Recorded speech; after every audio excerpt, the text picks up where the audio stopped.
Brought to you by the Every Dollar app. Start budgeting for free today. So my question is, I recently inherited some money from my father who passed away, and it's enough money to pay off the mortgage on the house. And my question is whether I should do that or invest the money in investments like in Canada, it's not an IRA, it's an RRSP. Right. And, things like that. And I have two children. I'm married. I'm 60. My wife is 55.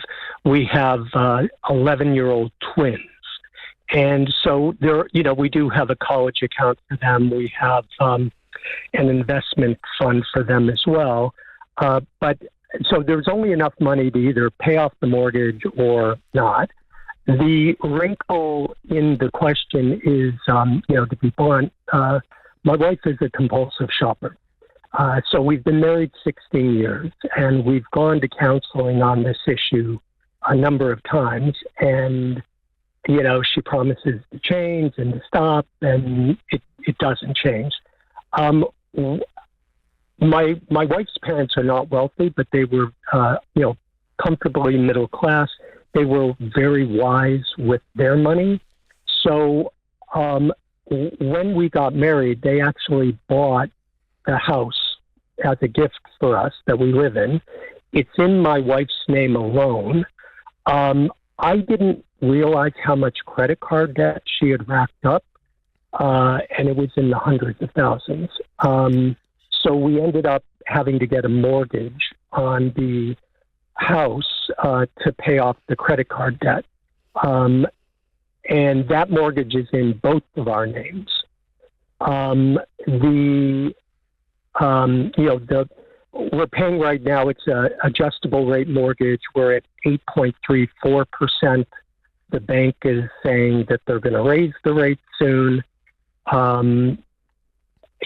Like money-wise, it is kind of paycheck to paycheck. So paying off the debt on the mortgage. So let me get this straight. If you take your inheritance from your father and pay off the mortgage from your wife's compulsive spending in a house that's in her name. Yes, but the mortgage is in both of our names. I know, but now the house is free and clear and it's not in your name. Yes. That doesn't end well. Yeah. I'm not worried about that. Why? A few reasons. One, our marriage is strong. Two, when was your marriage strong? Your wife is a compulsive shopper, runs up $100,000. How do you call that a strong marriage? Yeah. Okay. Yeah. So, no, I'm not paying off someone else's house who has an addiction. Yeah. How easy is it to get your name on the deed? I'm just curious. That doesn't fix her issues, but I'm just from an asset perspective. Well, she could, with her permission, add my name to the deed. I'm not the kind of person who fights over money, and I wasn't asking you to fight over money. I was asking you to be wise. Yeah, I hear what you're saying. I love her parents very, very much. And by the way, her parents are actually... That has nothing to do with it. Yeah. Well, I would feel, they...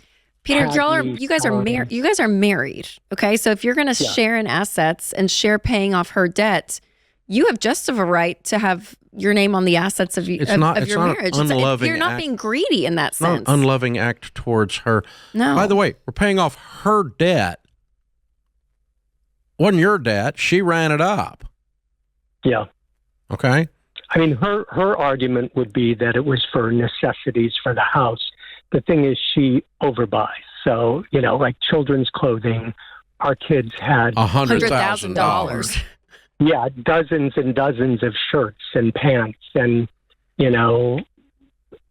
stuff like that. Right. If we're talking 10 grand, we can probably nitpick if it was right or wrong. But 100 grand, I mean, that's an obvious crazy number. I mean, that's wild. Yeah. That's wild. Oh, and by the way, Peter, it was under the cloak of darkness. You didn't know it happened. Yeah, it was hidden. So, Peter, I want to go back to this. I didn't realize. Like, I saw stuff coming in, but I always, prior do you to our guys, marriage, I never had that. Besides that, that card specifically, or that whole $100,000 in general, do you guys talk about money, or do y'all have a budget together? Like, do you know what's going on, or does she just handle the money? How does it work in your marriage? So she has always handled the money. Okay. And before our marriage, I never had credit card debt.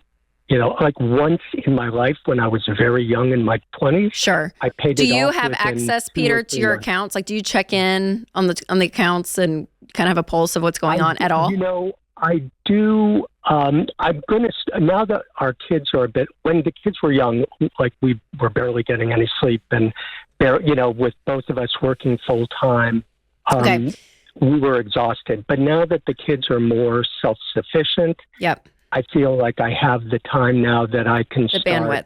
Okay, because that's my encouragement to you, because we find this so often that one spouse in the marriage takes the weight of the money. They're the ones that pay everything, know everything, do everything.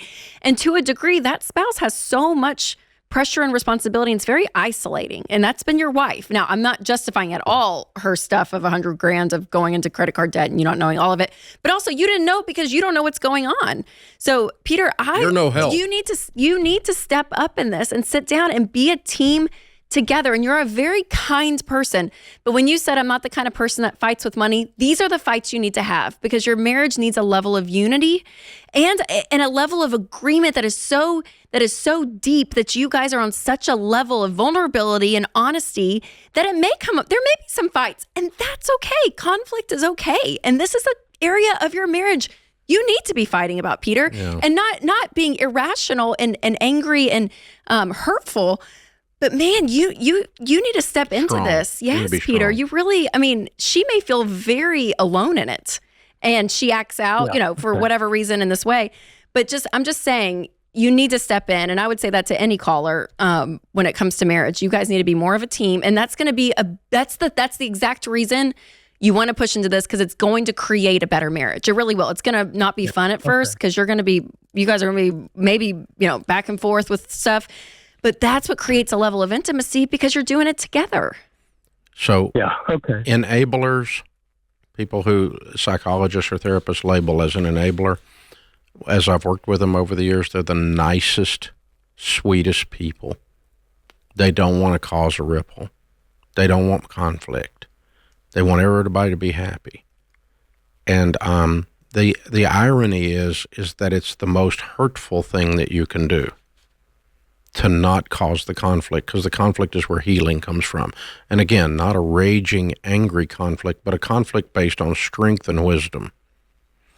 And so what you're thinking about doing is just trying to hide this lump under the rug again by paying off the mortgage, leaving it in her name, which is absolutely ridiculous, dude. That's just nuts, okay? With what you've described here. And you think then it's all going to be okay. If you just keep being nice, it's all going to be okay. If I keep being nice, it's going to be okay. I love her mom and dad. They're sweet people. I wouldn't want to hurt them. If I keep being nice, it's all going to be okay. And, dude, that's a classic. It's a classic case study. And so you've confused nice. By being so nice, you've actually caused harm. And you didn't mean to. You would never cause harm intentionally. But I want you to be the surgeon that cuts so that there's healing. A little hurt so that there's healing. A little conflict so that there's healing. You don't pull the splinter out, it's going to fester. Create your free every dollar budget today, the simplest way to budget for your life.